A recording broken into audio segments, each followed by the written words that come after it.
welcome to the Melbourne Panalytical Web Seminar program. Today's title is Ask an Expert, Dive Deeper into Multi-Detection OMNISEC Samples Analysis, presented by Dr. Stefan Carnes. He's our technical specialist for separations at Melbourne Panalytical. Stefan Carnes originally got to grips with gel permeation chromatography, GPC, size exclusion chromatography during his PhD at the University of Edinburgh, Scotland. The main task Stefan undertakes in his role at Melbourne Panalytical is helping customers maximize their understanding of their polymeric and protein materials using multi-detection GPC SEC. Stefan travels throughout Europe, getting involved in analyzing and discussing everything from polymers for tires to proteins and structural biology labs. And then we have Dr. Serena Agostini, Product Technical Specialist Separations, here to assist us with the Q&A. Ask an Expert series is a special series of webinars we've been holding all year long, and the calendar is shared there by a link, or simply go to our website and click on Learn and then type in Ask an Expert in that search area, and you'll see the special page there that has our list of webinars coming up. Next up, September 21st, battery analysis. Next to that, October 5th, microcalorimetry, and so on. So this is an interactive web seminar for you. Please use those icons in the bottom right-hand corner to interact with us live. If you are with us listening on demand, your questions are very important to us. Please email those questions to events@melbournepanalytical.com, and in that subject line, just put in there the date of the web seminar that was run, or just simply the topic, and we'll get it across to a specialist in your area of the globe. And now I've got another interactive feature here. It's our poll. I'm going to open that now. Please take a moment to answer these questions. We will share the results with all of you, and this is so we can get a sense of your experience level, those of you with us live, what your experience level is in today's topic. And while you're doing that, I'm going to get Stefan on the line here. Hello, Stefan. How are you doing today? Hi, Linda. I'm doing fantastic. Thank you very much. It was a very nice introduction that you gave us. Yeah, everyone is very fortunate today to also have Serena. So your questions, yeah, it's not just ask an expert today, it's ask two experts. Yeah. Hi, everyone. Hopefully you will enjoy Stefan's talk, and hopefully we will be able to help you out with your questions. So be brave and ask. Yes. So, and people are still filing in while we're beginning here. And the poll is there for you to take. Everybody, I hope you take advantage of the poll, and this will give us a sense of who's in our live audience. And for those of you listening on demand, we'll go over the questions that were asked. But while they're doing this, Stefan, can we hear a little bit about what's going to be happening over the next 30, 45 minutes, please? Yes, certainly. So as everyone may be aware, today's webinar has been created following the viewers' questions. So what I've done is I've written a presentation which in essence distills down the advice that we use on a daily basis in our applications lab. So we're going to start with the considerations that we make when we're preparing the instrument, as you can see, just highlighted by that first section in blue there. And that brings us through to the choosing the samples that we're putting in our sample set. And then the second half of the presentation, we're going to be outlining what we do to ensure that we have faith in the results that we're reporting. So that means everything from inspecting the blank injection to all the way up to the graphs or the results that we're producing. So I have included the questions that you all as viewers have sent in ahead of time, but I would like to say, if you haven't had the opportunity to send in a question in advance of the presentation, feel free to send them in now or send them in as they come to you during the presentation, and we'll hopefully have an opportunity to address them at the end. Excellent. Thank you so much. And your poll is very thoughtful here, Stefan. I like the question that we have here. Do you feel you have all the information to use your SEC system at its best? And letting people know that we do have application specialists, so I can see the answers coming in live here. And there's, you know, they're ticking all of the multiple choice areas. So Yeah, really, exactly. really We interesting. would like to know like how people feel about getting interacting with our customer support, because at the end of the day, what we like to think of ourselves as not just those who deliver an instrument to the customer site, but give support to the customer throughout the lifetime of the instrument. Because at the end of the day, what we want is for you to get the most out of the instrument, for it to be performing at its best, and for you to get all the information that you need to analyze your samples, to understand your results that you're getting from your instrument. So say somebody's brand new to their lab and they've got to get up to speed with their OMNISEC system and they want to reach out. What's the best way for them to do that? Well, so we have our customer support email, which is largely through our help desk, and the best way to do it would be to email in, and then we could potentially arrange a phone call, so we could maybe potentially assess what level you are at for understanding the way the instrument works, whether or not you've had the opportunity to learn from the previous person in the lab that was running the instrument, and you just maybe need to brush up maybe a couple of hours with us on a call, or you need confidence sending us the data that you've analyzed. We can always double check that and then give you some advice based on that. Or it could be arranging an entire complete OMNISEC training course if you really feel that you're starting from scratch.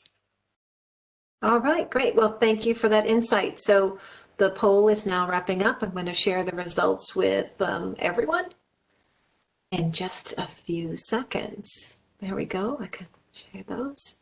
And I've now put them on the screen. Do you see the results there, Stefan and Serena? Yeah. Yeah, I certainly do. The first thing that jumps out to me is it's good to see that the majority of our users, or those who've answered, are routinely using the instrument. It's always good to know that the purchase has been for a good reason. And Application problems sometimes is, Sometimes, yeah. I guess this will really help people out.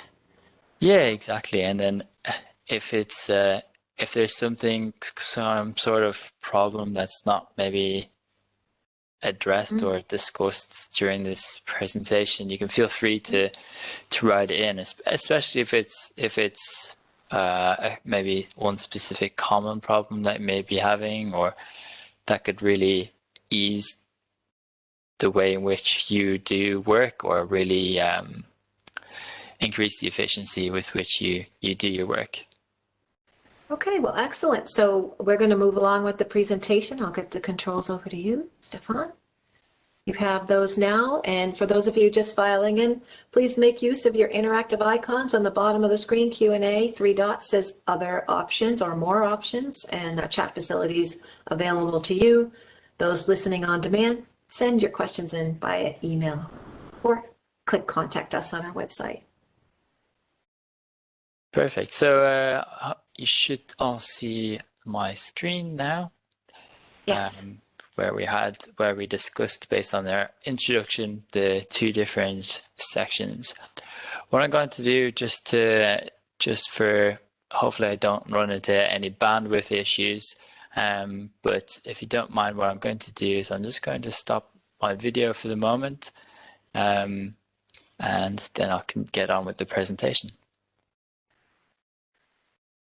Okay, so as I was saying in the introduction, for those who have just joined us, the presentation is going to largely be split up into 2 sections, and they are what you're going to be doing before you analyze your samples or before the data is being acquired, and then what you're going to be doing after that data analysis. All based on the analysis tab in the OMNISEC software, or in general if you have an older instrument. So the section 1, the sort of questions that we are getting in is, how do I know that the instrument is performing well, and how do I get the highest quality data? How do I know the system is ready to run? And then do I need standards for multi-detection system? And what I decided to do was incorporate this into a section just called the getting the system prepared to do the analysis. So that's just all the checkpoints that we use in our lab as we're getting prepared to acquire a data set. So what I'm going to presume now, because this is an Ask an Expert, it's building off a base level that you will have already. I'm going to presume that you can get to this point where you have your instrument on and flowing. And what we're realistically looking to do is we want our system to be stable and free from noise before we start our analysis. It's pretty easy to identify what good baselines are. That's when we know our system is stable and free. They should all realistically look very similar to each other. So they should be within a few hundred millivolts of zero. They should be stable, not drifting, and they should be quiet, and that's otherwise have minimal noise. They should also not be any cycling or rhythmical changes in the baselines of your detectors. As a snapshot, what you can do is you can download this image at the end, or the presentation at the end. You can use this slide as a guideline for the baseline values and the noise that you should be aiming for when you're setting up the instrument. So I'll just talk you through a couple of them, or one of them, to give you a general idea of how to use it. So the refractive index, say the absolute value, so this is what your baseline value you should expect. So it's written here plus or minus 500 millivolts. So that's for the baseline. And then for the noise, what we should be, what we have great as less than 0.1 millivolts, good, less than a half of a millivolt, and then usable is less than 1 millivolt. Of course, these are just our guidelines.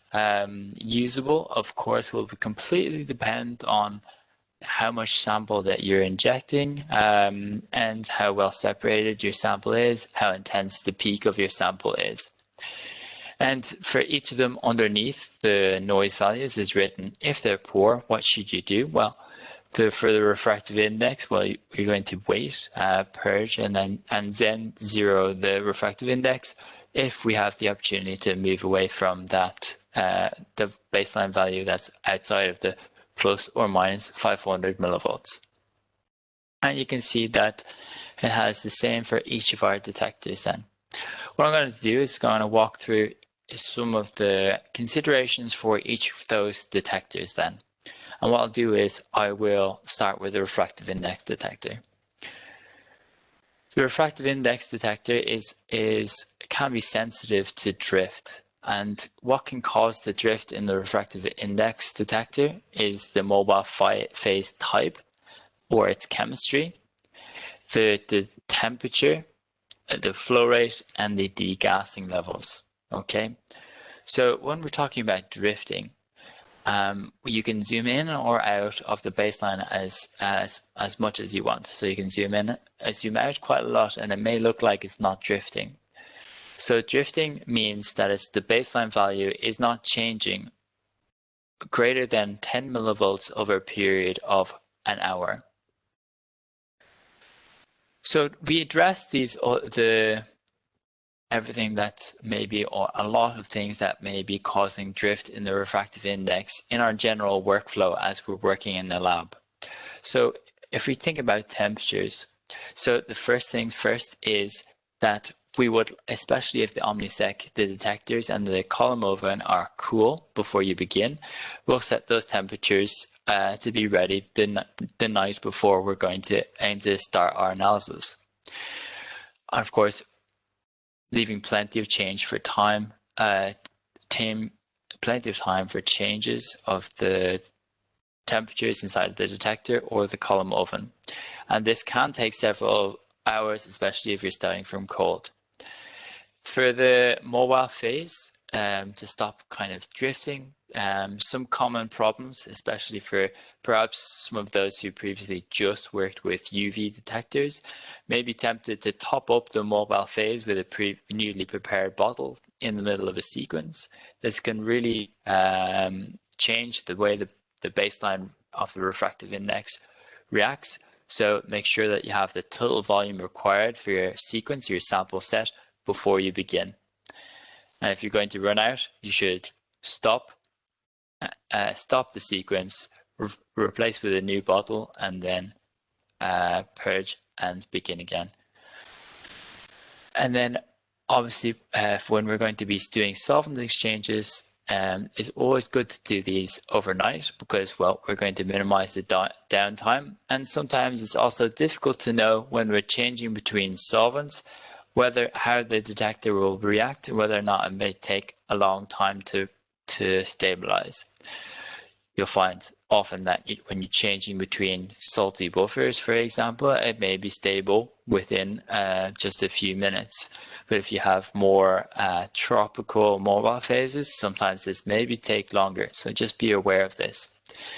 And if in doubt, you can purge and then zero the refractive index. Another thing that relates to the mobile phase type is the stirring of the mobile phase, because you can have an inhomogeneous level or concentration of salt through the bottle that's our supply bottle. So it's always good to have a stirring to ensure that we have a homogeneous mixture in our solvent. The next thing is the flow rate and degassing levels. So changing the flow rate within the system will have an impact on the baseline value of our refractive index. So what you will often see is when you start your system in the morning, say for example, you have the system idling at 0.1 milliliter per minute and you begin flowing at 1 milliliter per minute. You'll see that after a whole system volume, the baseline value of the refractive index will change. That's because previous to the change, the solvent was flowing through the degasser at 0.1 milliliter per minute, and then thereafter it was 1 milliliter per minute. And you can see that the degassing levels will be different. And if in doubt for the refractive index and you're having drifting problems, it's always a good idea to purge, wait, and give the refractive index more time. For the UV detector then, the baseline of the UV is mostly affected by the bulb. Largely, if we have noise in the left-hand image here, you can see the comparison between the samples analyzed with the refractive index and the UV detector. This is indicating that the bulb is not functioning. So it simply is the case of checking that the UV lamp was on before our analysis, and if it was, it's time to replace the UV bulb. In terms of drift, it's largely caused by the bulb's warm-up time. So the drift is always worst shortly after it's been turned on. And as the bulb ages, it may take up to an hour to be completely warmed up. So in the example below, you can see that in this first injection of BSA, you can see that it's drifting throughout the measurement. If you find that the system is taking this long, you should consider whether or not you should use a blank during this warm-up time, or whether or not it's easy to predict where the baseline will be, and whether it's easy to place the baselines for this a particular run. So you can see this baseline drift is particularly easy to drift, or is easy to predict and set baselines. So we can still go ahead and analyze this sample. Moving on to the light scattering then, we can see an example for our light scattering detector here with 2 different injection of polyethylene standard. You can see that the noise level is very much so greater than 0.1 millivolts. So the problem of these is that we're having baseline spikes.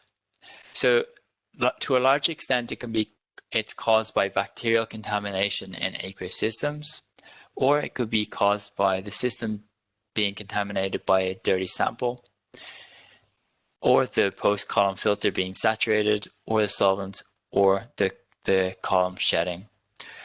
All of the parts, the buffer, the sample, and the columns could all potentially be the source of this contamination, or these spikes that we're seeing in our light scattering. The solution then on the right-hand side is to firstly systematically replace the potential sources. So we'll start with the most often replaced part, which is the post-column filter. Then if that is not helping the issue, we'd investigate whether or not the column is causing these spikes, so we could remove them and replace them with a 0 dead volume union and continue to flow. And if the noise doesn't go away, it may be another source, and that could be the solvent, and we could replace that then. To help reduce the contamination, for aqueous systems, we would routinely change over to 10% methanol. And if applicable to you and you're able to do it, you can use 0.02% sodium azide in your buffers. Additionally, the deionized water could be a source of the contamination. So if you're using, for example, a molecule water, just make sure that the filters are fresh and the UV bulb, the sterilization is functioning.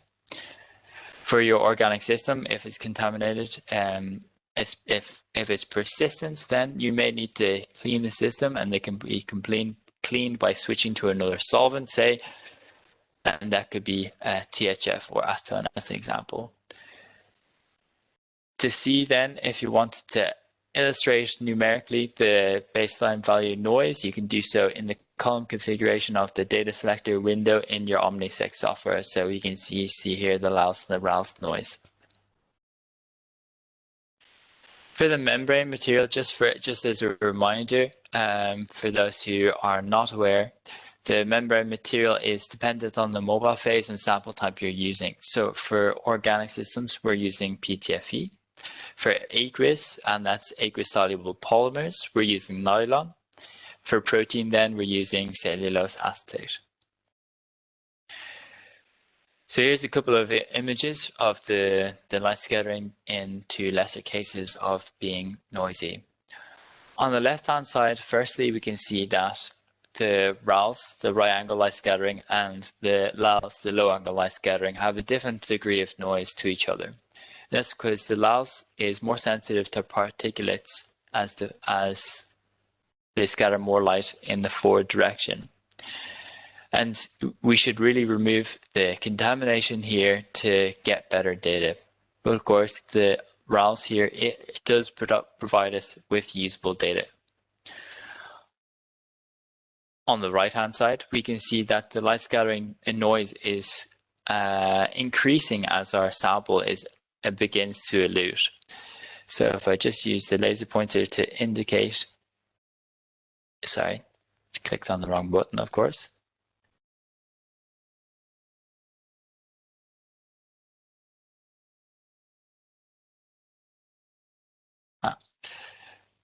Okay, my laser pointer is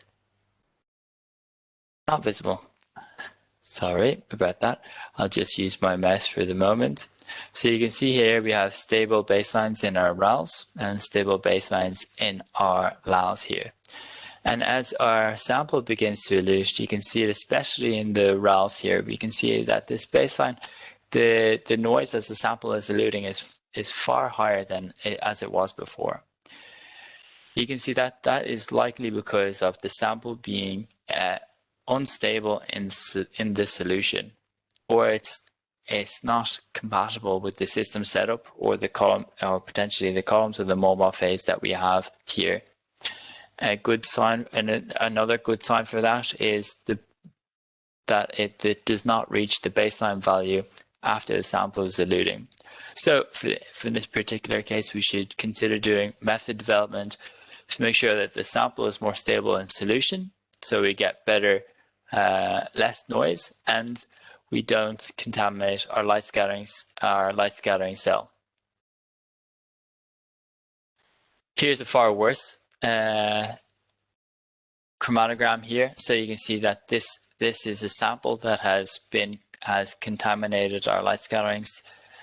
You can see that the baseline level here for the RALs, and the sample begins to elute at 16 milliliters and has completely contaminated both the LALs and the RALs. You can see that previously on previous injections, the LALs was already contaminated, but it's just become worse from this sample. Okay, this is just I would advise to then make deep consideration as to what about the sample has caused this, and work on some method development, or consider what is potentially in the sample that may have caused this. Moving then on to the viscometer, we're going to be talking about the IP and the DP responses. So in terms of drift, we're mainly considering the DP baseline here. It's could be caused by the temperature not being stable or a leak inside the detector. So we should always give it time for it to stabilize. We should purge the DP, and additionally we should check for leaks. So you may see leaks at the front of the bridge as you open the reveal door, for example. So that's drifting. How about pulsation then? And that could be either in the IP or the DP. It could easily signal that a bubble is trapped somewhere inside of the viscometer. It could be dripping from the end of the outlet. It could be the viscometer that is significantly out of balance, or indeed it could be a problem with the pump. What you should do is the first easiest thing to do is check the wasteline and make sure it's submerged or it's touching the inside of the waste container. You can, of course, purge the DP and the IP pressure transducers 2 to 3 times each. If it's far away from zero, you can zero the viscometer. Or it could be the last, that we just simply wait for any bubbles trapped inside the viscometers to work their way out. Of course, this can be assisted by doing purges. What I'll do is, after we have all of our baselines, all of our detectors stable and free from noise, we can start to consider building the sequence. So what it is that we're going to be putting into our analysis here. So what I've done is I've created a sample sequence example, and you can see that the first thing that we would include is a blank injection. So the blank injection is an injection of mobile phase, or if the sample has been prepared with a different solvent, we can also inject that.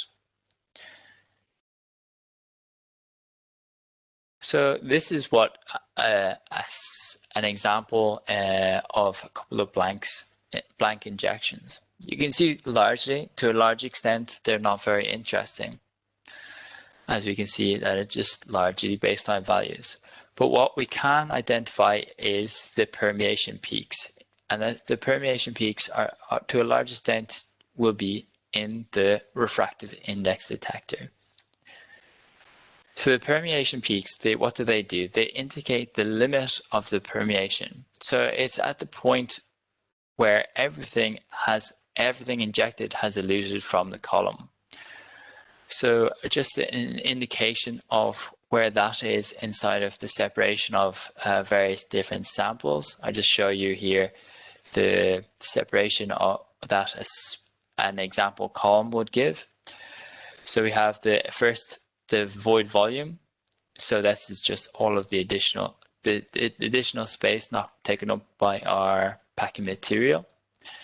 and the largest things elute here. And then we have a period of separation. So this is the particles that can diffuse in and out of our pores.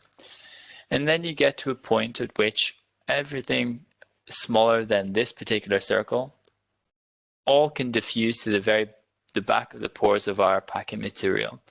And at this point is the area of total permeation. So anything after this point is not separated in the column. So that could be the gases dissolved in our mobile phase. It could be the salt. It could be anything that has a very small molecular weight in our sample. Or indeed, it could be anything that below the threshold of the permeation limit of that particular column. So what's it useful for? So I'll give you an example of a multi-detection chromatogram. So we can see the refractive index in red, viscometer in blue, and one of our light scattering detectors in green here. So we can see eluting left to right. We can see we have a main peak, we have a shoulder and a refractive index, and then evident in our refractive index and a little bit evident in our viscometer is we have these two additional peaks. So we want to know whether or not we can analyze these two additional peaks in our chromatogram. So what we'll do is we'll take our blank injection and we'll overlay that in the software with our sample. And you can see our blank injection here, if we just have a quick zoom in, the first peak that elutes from a blank injection indicates the beginning of the permeation limit. And you can see that the second peak here in our sample elutes at the same time as our permeation limit, and our second peak after our permeation limit. So that means that we can't analyze either of these two peaks in our system. So that indicates to us where to set our calculation limits for this particular sample. So yeah, you can see here where I've set the left, the beginning of the sample, and on the right where our permeation limit begins. Moving then onto the standards. So you can see here we have two samples for our standards. So we have, in this particular example, this is an aqueous setup for analyzing aqueous soluble polymers. We have a narrow standard highlighted by the pink box and a broad standard highlighted by the purple box or the green box. So the narrow standards, both of them are well characterized, the broad and the narrow. They're both prepared to a very accurate concentration and they're both pure. The difference is that the narrow standard will have a narrow dispersity and the broad will have a greater dispersity. We use the narrow standard to determine the calibration constants, the offsets between the detectors, and account for band broadening. For the broad standard, what we're doing is we're using it to verify that our calculation method is good. And another example of a sequence may be when you have a well-defined system setup. So you're constantly using the same setup, same column, same solvent. What you could do, instead of running all of those, you could have a blank injection followed by our broad standard, which is our verification standard, and decrease the number of injections. So why is that? We can use this broad standard as our verification standard, utilizing a previously determined or previously created calculation method. Say, for example, the analysis, the sequence that was run the day before this particular sample set, the narrow could be used to create a calibration, and then we use this as the verification. Moving on to then how much sample we inject and how many times we do the injections. The mass you want to load onto your sample, to your system, will depend on the molecular weight. So as a very quick guidance, for example, for polystyrene, if we have a molecular weight of 100,000, we'll inject 1 milligram per milliliter. If we have 1,000 grams per mole, we'll have inject 6 milligrams per milliliter or 5. If we have 1,000,000, maybe perhaps we'll start off with less than half a milligram per milliliter, or perhaps even 0.2.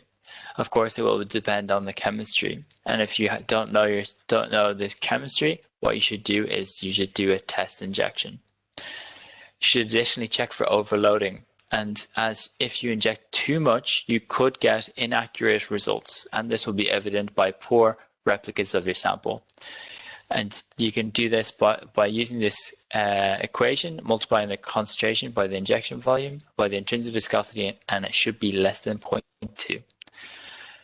For the number of injections that you should be doing, you should consider doing replicates of your standards. So we have 3. So just in case that there is some preparation of the system from the first injection to the second injection, you should have 2 injections that should overlap very well with each other. Okay, so that will tell us especially the auto sampler is functioning correctly.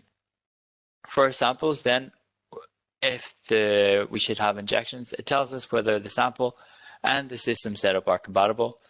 And then it will also illustrate, when we have our results, the precision and the variability between our results. And as I said about the mass loading, the number of repeats, you should do perhaps 1 test injection if it's a chemistry that you've not worked with before. Moving on to the final steps of getting the system prepared to analyze, with one of the recent OMNISEC updates, we have the setup methods, and I just wanted to talk you through those. So you can here see a snapshot of the OMNISEC software, and this setup method was added to the sequence tab, and you can see there's an instrument and an experiment one, and they're just created to help you manage the system. So where would you find where these methods are saved? You'd find it in the tools section. You can see there's an instrument setup method and an experiment setup method. So you can click on either of these to open the database and create a new method. When we're creating a new method, whether it's an instrument setup method on the left or an experiment setup method on the right here, you can enter the name. And then you have all of the settings that you may wish to set your instrument up with, or the information that you're going to be setting up with your sequence on the right-hand side. The easiest thing to do is to have all of the settings set up in the instrument, and then click copy current instrument settings, and it will copy all of them to these values here. And the same with the experiment setup methods. And then you can make any adjustments if the experiment will have a different setup to the ones that your system currently has, by making the alterations and then saving them. If you want to do them manually, of course, you can deselect each button at the time, but of course the easiest thing to do is just copy the current instrument setup. So here we have what we're going to talk in greater detail of the instrument setup method, and we're going to talk about the timings and what the instrument setup method actually does. So the first thing we can see here is the presetup delay, and so this is the time with which that the system will sit without applying any of the settings that you have in this instrument setup method. So if you have the system with a standby flow rate, or at a slightly lower temperature to the temperature that you want to do your analysis, if you uncheck this box and set 2 hours, it will wait 2 hours before it goes and applies any of these settings. Say, for example, if you wanted to start an analysis in the middle of the night, or have the instrument start preparing in the middle of the night, what you could do is at the evening, at the end of the day, say, for example, 4 p.m., you could set it up to begin setting all the settings in a few hours. So you can put it 5 hours, for example, and then after those 5 hours, it'll move on to the mid-setup. What it'll do is it will then go and apply all of the settings that you have here. It will do that by, it will prime the auto sampler, then it will start a baseline, and then the time that you select here will be the time that you believe that it will take your system to stabilize. So if you simply have this, if you're not changing the temperatures, it'll be simply one system volume. And if you are changing the temperatures, it may take slightly longer. After this mid-setup delay, what will the system do? It will zero the refractive index. It will then go through and purge the refractive index, the dP of the viscometer, and the IP of the viscometer. And then it will do that cycle 3 times. And then it will zero the refractive index. And then we move on to the post-setup delay here. So the post-setup delay will be the additional stabilization time that you'll want after the system has finished doing all of its purges. After this time, it will zero the refractive index, and then it will stop and save the baseline, followed by starting the sample sequence that you've created, and it will run through its procedure as normal. Okay, so that's just it can be very useful.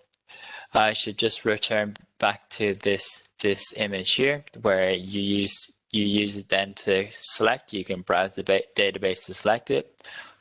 Of course, if you wish to run the sample sequence without an instrument method and you've prepared the system manually, as we've just discussed, you can have no method selected, and when you click the play button or the start button on your sequence, it'll start as normal by purging the auto sampler and then beginning with your first injection.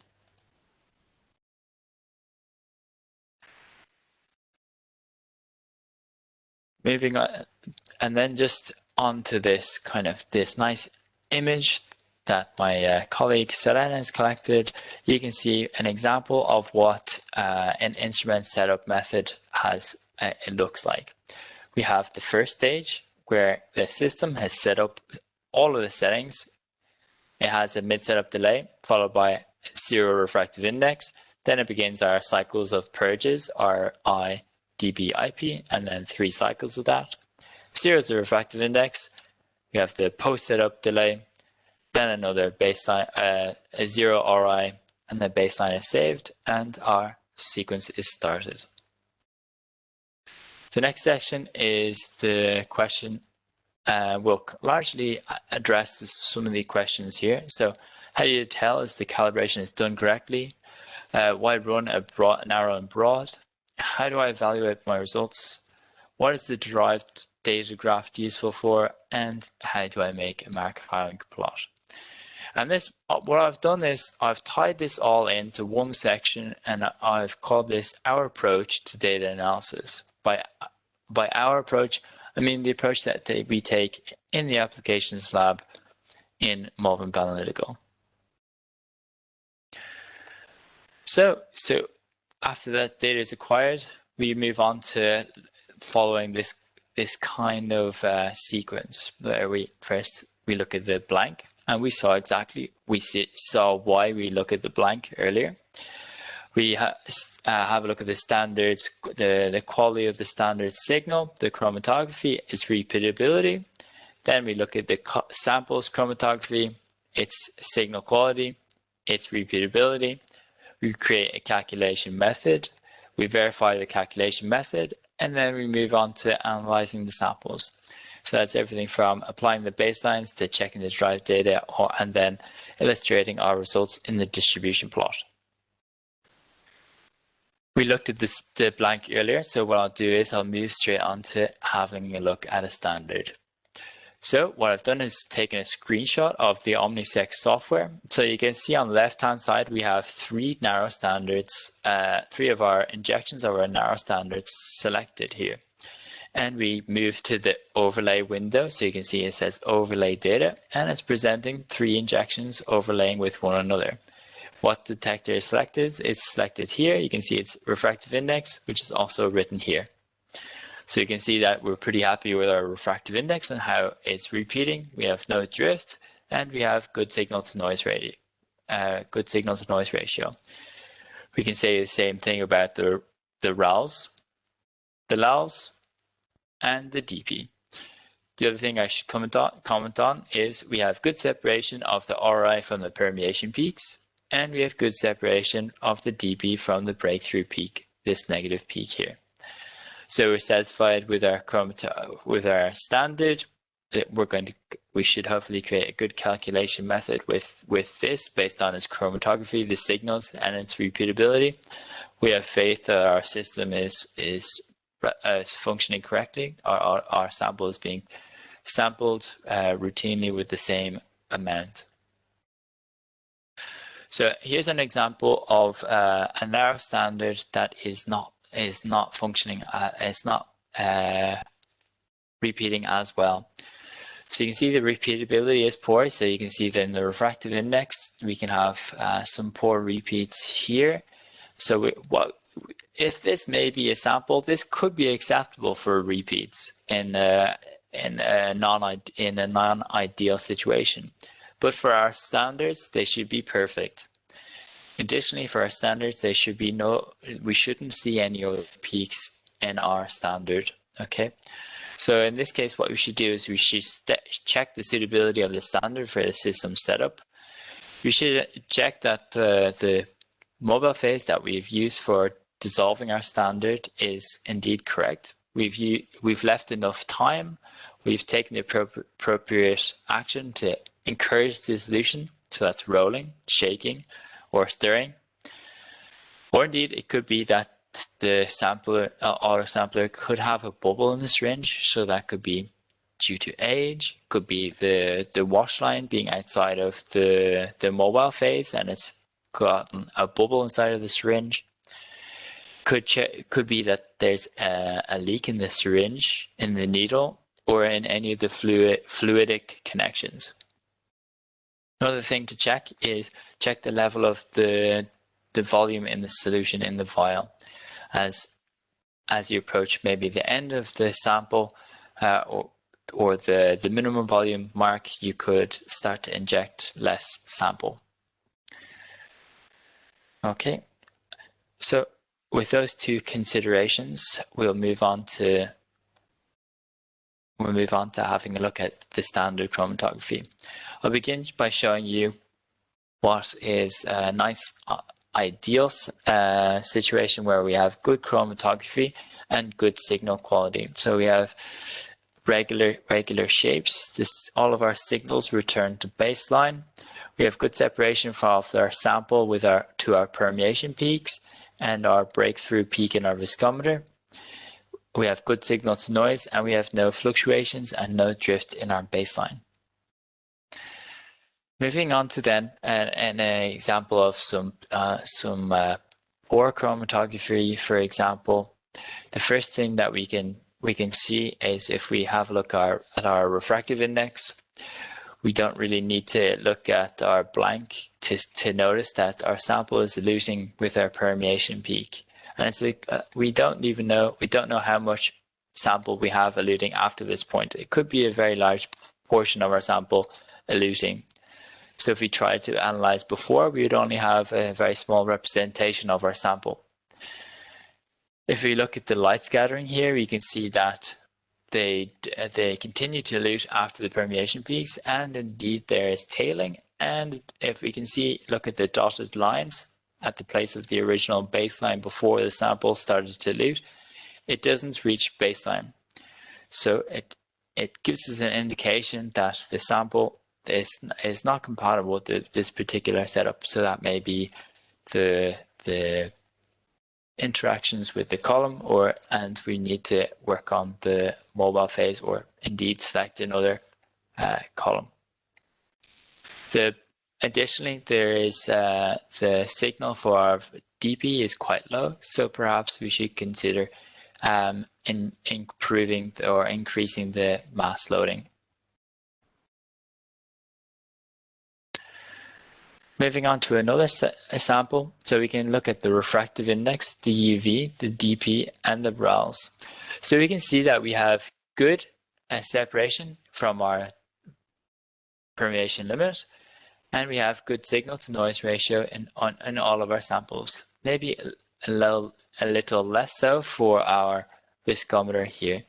So if you wanted to analyze this little peak here, the first peak eluding in our refractive index, we could increase the amount that we're injecting. However, if you look to the low angle light scattering, you can see that the baseline level is very high. So you can see that it's greater than 1,900. So that could be caused by the previous injections causing noise or the baseline value to be increased. And indeed, this high baseline value could be the cause of, in fact, the sample being negative.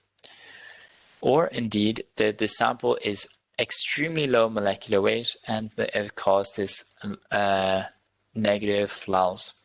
There is a way, in fact, if you know that the sample is very low molecular weight and the sample is isotropic, there's a way in which we can use just the RALs to do our calculations. And we'll see that a little bit later in the presentation. Looking at the signal quality of this, so you can see I have good signal quality in the RI, the UV, the RALs, some noise in the LALs, which should be improved. So that could be changing the the filter membrane, or it could be indeed in the buffer. You can go through the various different things that we suggested earlier on. But if you look to the DP, you can see that it's quite as a very pulsation, and we can't see the sample. So if you look to the right hand side, you can see that the flow rate is 0.08 milliliters per minute. So it's a very, very low flow rate, and it'll have low pressure, and that can be the cause of the pulsation. You can see, if we want to consider measuring the DP of this sample, we should have a higher flow rate and a sample, or perhaps a column with a higher amount of pressure. Additionally, this is a protein sample, so it could have would have very low IV value to start with. If we look at this, we can say that we can be pretty happy that the refractive index, the UV, and our two light scattering samples have good signal to noise ratio. Have good chromatography for all the reasons that I said earlier. So we move on to check the repeatability once we're happy with that. So you can see the refractive index with injections 1, 2, 3, and 4 going each all changing from one another. So this has poor repeatability. This could be this could be due to auto-sampling, but of course we checked our standards first, and our standards repeat well. So it could be that the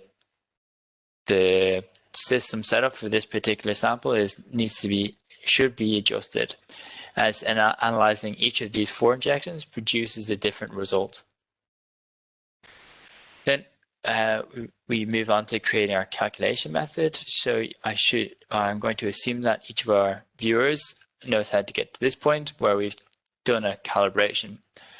Then we click check our calibration. We opens up to check our detector constants.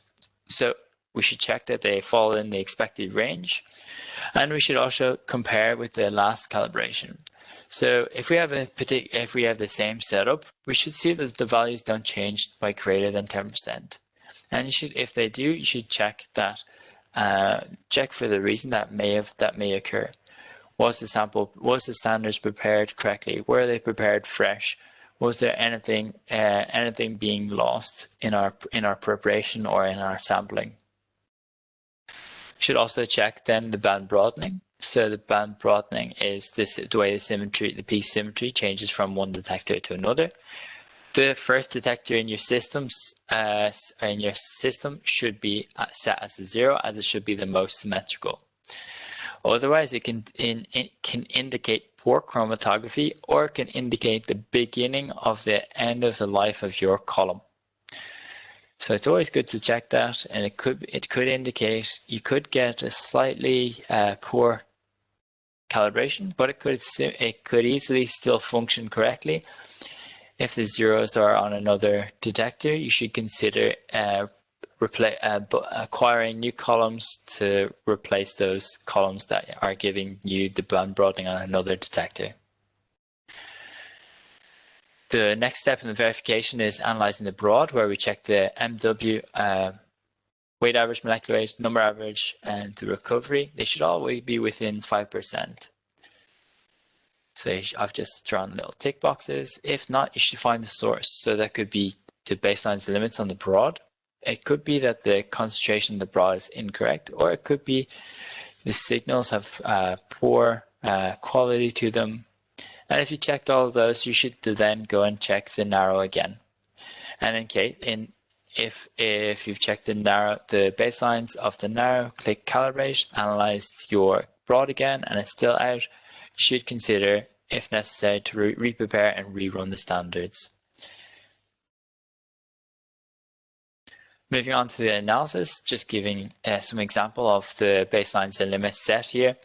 So you should follow the beginning of our sample and then the right limit at the end of our sample, or the beginning of the permeation limit. The baselines should follow where the baselines would have been if the sample did not elute. So you can see it's just going from flat line to flat line on the left to the right of our sample. We're then going to discuss, I've gone over my target time, but if you stay with me just for 5 more minutes, we'll go through some of the result graphs. So we'll just look at the derived data, which is the plot of our calculated results as a function of our retention volume time here.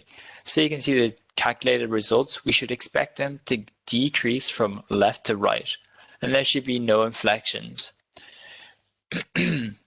And the results should be calculated for the majority of our samples. So you can see that the solid line here is where it's calculated, and the dotted line is where the software sees that there is a reduced amount of signal to noise ratio.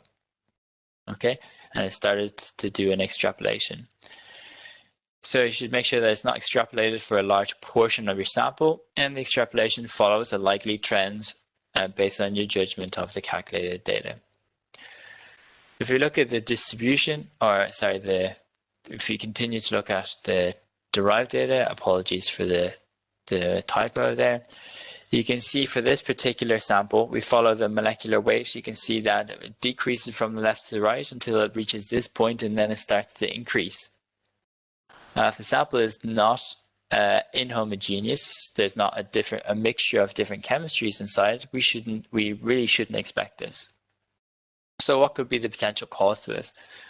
We can simply inspect the raw data, and we can see what the reflection of the results of the molecular weight is caused by. You can see that the light scattering does not return to baseline here. So that's indicating that there is some sample column interaction. This large material is staying on the column for a longer period of time, and it's eluting at a later period, which is causing an inflection of the molecular weight at this point here.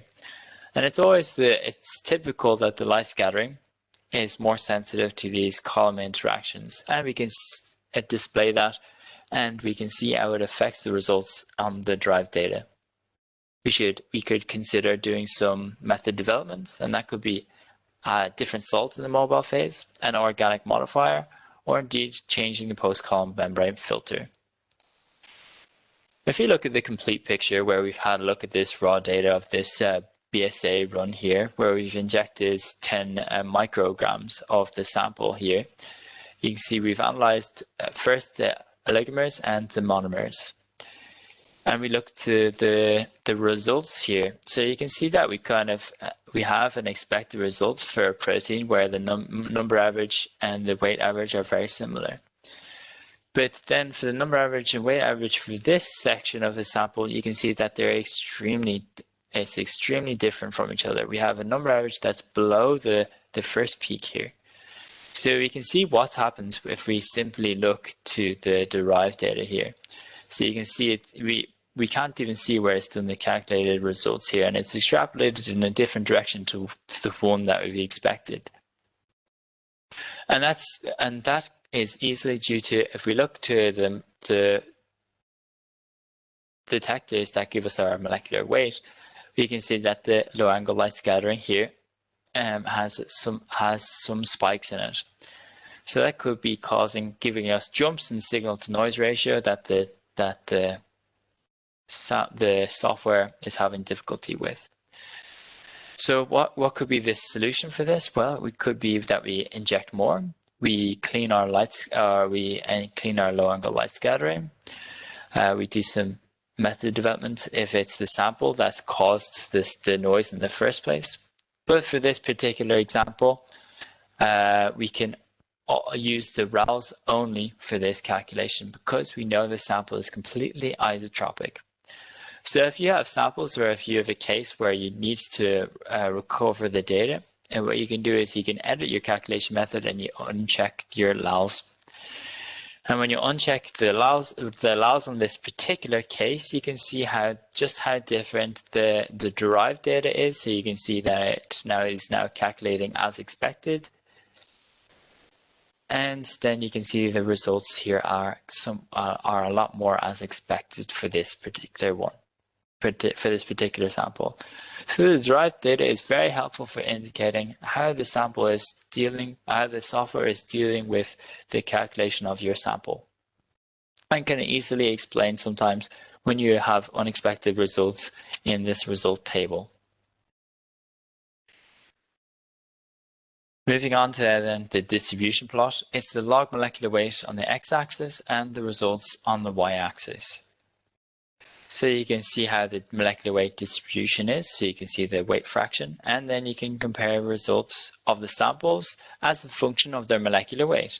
So you can look to have the IV on the y-axis to have a Markov plot, and you can have the RG on the y-axis to have a conformational plot. So I just have a nice example of this particular one to answer the customer's question of the Markov plot. If in our data selector window we select multiple samples, we go to our distribution plot, having our having our molecular weight on our x-axis and selecting our intrinsic viscosity results, we instantly have our Markov plot. So it's just some tips and considerations for the Markov plot. When comparing samples of different chemistries, it doesn't allow us to compare microstructures of our samples, but it does our different densities. So that gives us and that's also we can use the Markov K and A parameters from our results table. And when comparing samples, we can compare structures of samples if they have the same monomeric unit. It's very helpful to set the D and the C value, and this will give us less variation in our Markov plot. And if you're unsure if what you're observing is real, what you should look at is that section in the Markov plot of that particular samples or of those samples. It does have good signal to noise ratio. If there are spikes or unexpected changes in our my baselines that are causing changes in the Markov plot. Does the derived data appear as expected? And then, of course, it's always good to overlap or highlight or select multiple injections just to know that if you have repeats that are the same.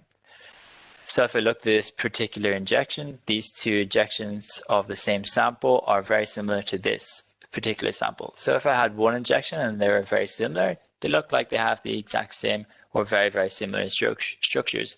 But you can see that between these two injections and these two injections, they could easily, they're much more likely to have a different structure to each other.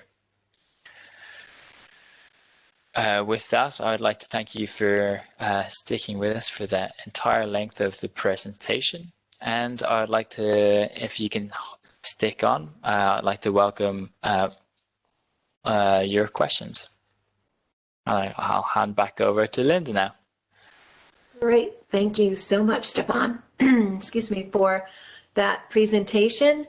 And we do have people still here with us, and some questions have come in during our live event here. If you're with us on demand, please get your questions across to us either by going to our website, contact us, or email events@malvernpanalytical.com. So welcome, Serena. You have been taking a look at some of these questions as they've come in? Yes, there is Yes. one in the Q&A asking about the limit of detection of each type of detector and when they are in line together. That's a very good question. We have all our values listed actually on our website, so you can see how what's the limit of detection for each of our detectors. They are not all the same. So the refractive index and the light scattering have the same limit. So it's based on polystyrene 100K. And we can inject 100 nanogram and still detect it. The same for BSA and PBS.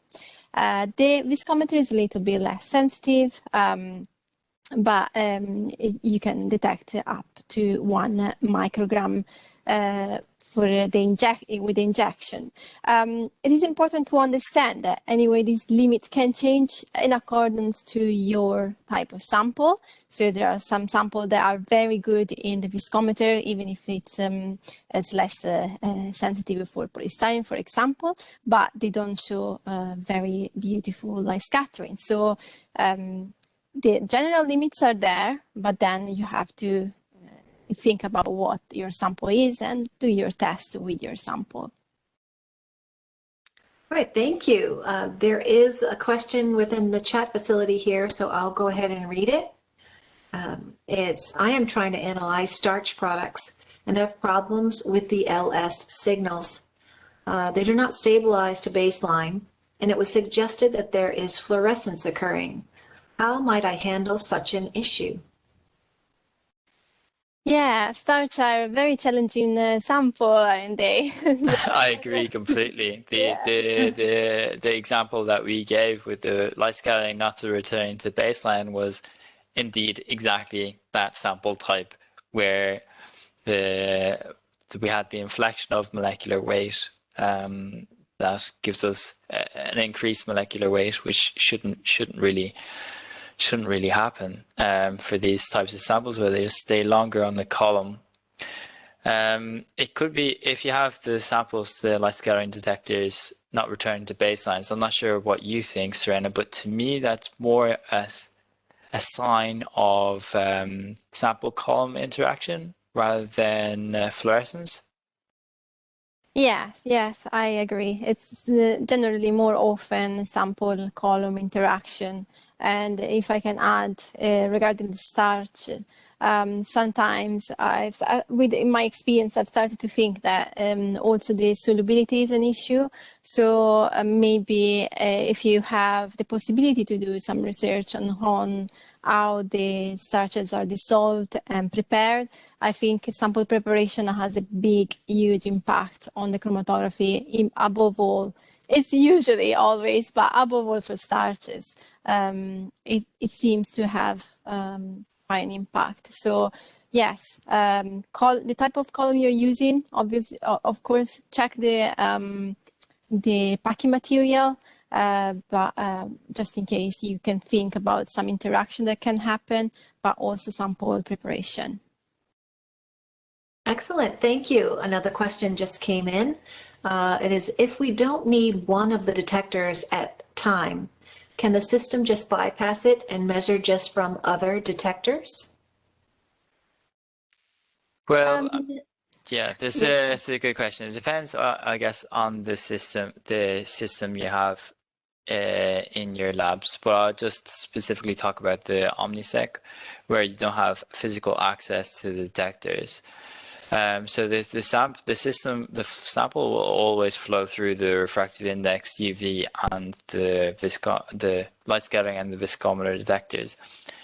But if you're not interested, say for example, if you're not interested in the viscometer and you wanted to reduce the run length, that's the length of time that it takes a sample to elute through the delay columns, what you can do is open up the door to the reveal, switch the delay columns from run to bypass, and you can immediately reduce the length of time that each of your runs can happen. And would you mind if I just add a quick comment on to what's our discussion on the starches, not to get held up on starches? There, I see there's a couple more questions to get answered on. What's your opinion of using universal calibration to get a true molecular weight of the starches in comparison to light scattering? It is an option, and it is a good option if the light scattering is giving you strange results, but it doesn't remove the problem. So the starch is physically not eluting properly. It's physically probably not dissolved properly. So you can use it as a qualitative, maybe, type way of getting the number, the molecular weight, but don't forget that there is a problem. And so what is stuck into the column and creating that light scattering problem. So it is physically there. So if you don't see it, you don't know it. As I say, you can't fix it, but if you see it and you ignore it, that's not always good.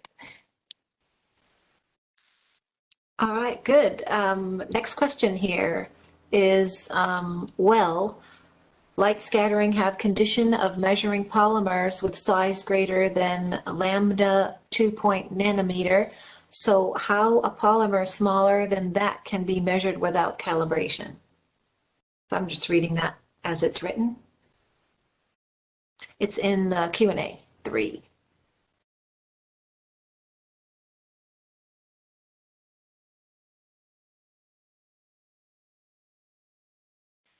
And while you're taking a look at that question, Serena, we'll get to this other question. That's okay. How can we get information about branching through SEC?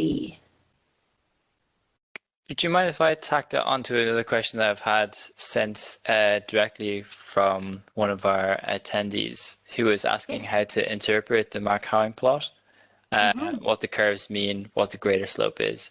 What I'm going to do, Linda, if you don't mind, I'm going to move back to using this image as an example. I'll give you controls. So now you've got the control. So I see it. Perfect. Yeah. So I'm just going to start off as the basis. So on a Markowing plot, we have two parameters to it. We have the A, which is the slope, and the K, which is the intercept. Our slope is how the monomeric units are added to the polymer chain. So if we have a greater slope, that means that with each monomeric unit, it's increasing the intrinsic viscosity in a greater way. And if we compare that to how a polymer can add monomeric units on in different ways, we can get an idea of our branching and how it relates to the other question is if you have a change in slope or a difference in slope, it indicates a difference of how the monomeric units are added to the polymer chain. So if we have a linear chain where all of our monomeric units are added in a row, this will give us the greatest intrinsic viscosity possible. But if the monomeric units are added onto our chain in a different way, or if it starts to, for example, long chain branching, the intrinsic viscosity with each monomeric unit, or as the molecular weight increases, will be less. So you'll have a lower slope that Markowing Ka or Markowing A will be lower. So that gives us an indication of the slope and how it tells us branching. But the intercept then on the position of the polymer or the line in our graph can be due to the density of each polymer type. Say, for example, in this particular image, I know that there are two sample types. There's type 1 and type 2. And I know that actually P3 and P2 are both 3-arm star polymers. And they actually reside in very different locations in this plot, despite both being 3-arm stars. It's a difference in the intercept, difference in the position of the slope is actually due to the difference of the monomeric unit and the density of that monomeric unit. Okay, so I hope that has answered those questions. Great, thank you. And Serena, did you get a chance to take a look at that light scattering polymer question? So it's a little bit confusing as a question. So I'm not 100% sure if I understood the question itself, but what I can say is that if your polymer is smaller than 3 nanometers, once again, it depends on what kind of polymer it is, because there are some, let's call them good polymer that have a high DMDC, so you will see them in light scattering, no problem. What I would be more worried about is finding the right range of columns that actually separates these molecules, okay? Because 200 nanometer can be very small. Again, it depends in which solvent you are and what is your polymer, but if you manage to find a set of columns that actually can separate from the permeation peaks, as Stefan was explaining before, I was highlighting the permeation peaks. If you get it to elute before, then you should be able to see it in DRI and the scattering, and so do the calibration. Do the calculation. You say measure it without calibration. I'm not sure what you mean. If you mean conventional or universal calibration, that is still linked to the fact that it has to be separated properly first, and then you can decide, in dependence of the responses of the detector, which calibration is the most useful for you. Using ripple detection, light scattering, or conventional universal calibration. Okay? Hopefully it helps, even if I didn't understand completely the question. Yes, well, thank you so much for extending this Ask an Expert web seminar. We will begin to close out here. When you do leave today's web seminar, you will be brought to a screen that's intended to bring you to a survey. It may have a caution that you're moving away to a site that's unknown. Well, it is known to me. It's your registration site that you went to before. Please take a moment to answer the survey. It's really how we can continue to bring special programming like this to you and improve on our web seminars. This has been Ask an Expert, Dive Deeper into Multi-Detection OMNISEC Samples Analysis, presented by Dr. Stefan Carnes and assisted by Dr. Serena Agostini. Please get your questions on across to us.